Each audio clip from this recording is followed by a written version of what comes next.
वो जगह है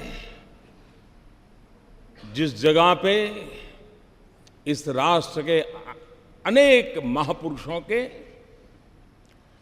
पद चिन्हों से इस जगह ने अपने आप को पावन किया हुआ है।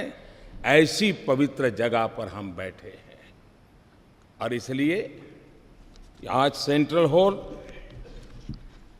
की इस घटना के साथ हम याद करते हैं 9 दिसंबर 1946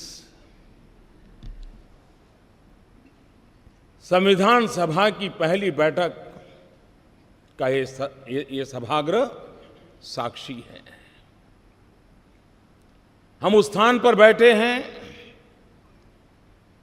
जब संविधान सभा की प्रथम बैठक हुई।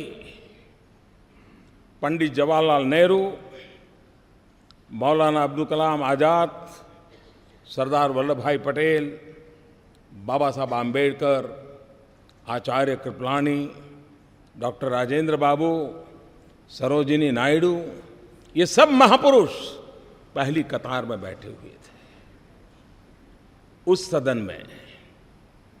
और आज वर्षों के बाद एक नई अर्थव्यवस्था के लिए, संघीय ढांचे की एक नई ताकत के लिए जीएसटी के रूप में इसी पवित्र स्थान से बढ़कर के मैं समझता हूं कोई और स्थान नहीं हो सकता है इस काम के लिए।